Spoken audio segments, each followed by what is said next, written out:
Mpendwa wa msikilizaji na mtazamaji wa vipindi vyetu, karibu katika masomo ya kesha la asubuhi lenye kichwa Muinue Yesu juu. Hivyo hapo ulipo kaa usibanduke, ni kusihi tu makinika nasi hadi tamati.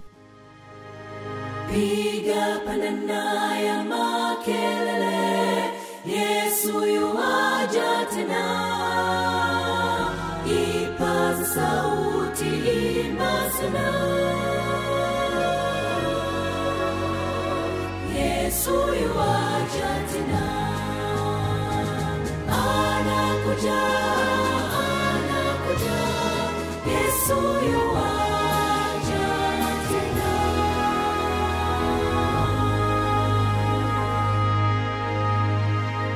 Na ikiwa ni Mei 16, sheria ya kifalme hupima tabia. Lakini mkiitimiza ile sheria ya kifalme kama ilivyoandikwa, mwatenda vema. Yakobo 2:8. Na tuombe. Asante Baba Mungu kwa kutuamsha salama. Asante kwa asubuhi njema. Tunapoenda kujifunza maandiko yako matakatifu, kuwa pamoja nasi na utupatie Roho yako Mtakatifu akatuongoze kupitia jina lako Yesu Kristo. Amen. Kiwango kinachotumika kupima tabia ni sheria ya kifalme. Sheria ni kitambua dhambi. Kujua dhambi huja kwa njia ya sheria. Lakini mwenye dhambi daima anavutwa kwa Yesu kwa udhihirisho wa ajabu wa upendo wake, kwa kuwa alijinyenyekeza hadi kufa kifo cha aibu msalabani. Ni funzo la namna gani hili? Malaika wamejitahidi wakitamani sana kufahamu fumbo hili la ajabu. Ni somo ambalo linaweza kushughulisha akili ya juu zaidi ya mwanadamu, ili mwanadamu aliyeanguka akiwa amedanganywa na shetani, akichukua upande wa shetani wa hoja, aweze kubadilishwa kufanana na sura ya mwana wa Mungu asiye na mwisho, ili kwamba mwanadamu afanane na yeye, ili kwa sababu ya haki ya Kristo iliyotolewa kwa mwanadamu, Mungu ampende mwanadamu aliyeanguka lakini akiwa amekombolewa, kama vile alivyompenda mwanawe. Isome moja kwa moja kutoka kwenye maneno yaliyo hai. Hii ni siri ya utauwa. Picha hii ni ya thamani ya juu sana.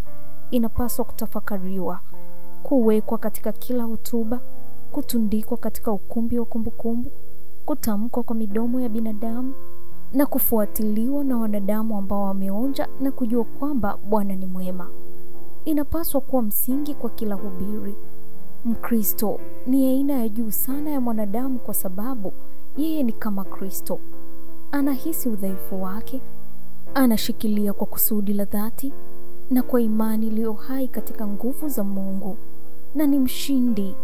Amani yake huwa kuu, furaha yake kwa kuwa inatoka kwa Bwana, na hakuna kitu kinachokubalika zaidi machoni pa Mungu kuliko kunyenyekezwa daima kwa roho mbele zake. Ushahidi huu ni uthibitisho usio na shaka kwamba Bwana amegusa mioyo kwa Roho wake Mtakatifu. Ajabu zaidi kuliko miujiza ya uponyaji wa mwili ni muujiza uliotendwa ndani ya mtoto wa Mungu katika kushindana na kasoro za asili za kushinda. Ulimwengu wa Mungu unamtazama kwa shangwe kubwa zaidi kuliko muonekano wowote wa nje. Tabia ya ndani inafinyangwa kulingana na kielelezo cha Mungu, tukimshikilia Kristo kama chanzo chetu pekee cha nguvu, akionyesha upendo wake usio kifani katika kufanya hatia ya dhambi za wanadamu kushtakiwa kwa kuhesabiwa juu yake na haki yake mwenyewe. Kuhesabiwa kwa mwanadamu kwa njia yoyote ile haiondoi sheria au kupunguza hadhi yake, bali huiweka mahali ambapo nuru sahihi inamulika na kuitukuza.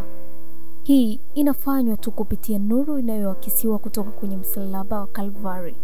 Sheria imekamilika na ni timilifu katika mpango mkuu wa wokovu. Kadiri tu inavyoonyeshwa katika nuru inayong'aa kutoka kwa Mwokozi aliyesulubiwa na aliyefufuka, hii inaweza kutambuliwa kwa namna ya kiroho tu. Inawasha ndani ya moyo wa mtazamaji imani hai, tumaini na furaha kwamba Kristo ni haki yake. Furaha hii ni kwa wale tu wanaoyapenda na kuyashika maneno ya Yesu, ambayo ni maneno ya Mungu.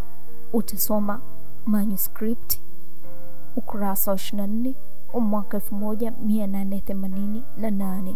Huu ni mwisho wa somo letu la Mei 16. Sheria ya kifalme hupima tabia. Na tuombe. Asante Baba kwa somo hili zuri. Tunajikabidhi kwako. Tunaomba baraka zako zikaambatane pamoja nasi na utusogeze zaidi karibu na wewe kupitia jina lako Yesu Kristo. Amen. Barikiwa nami mwaka 2025 katika masomo haya. Anakuja, Yesu yu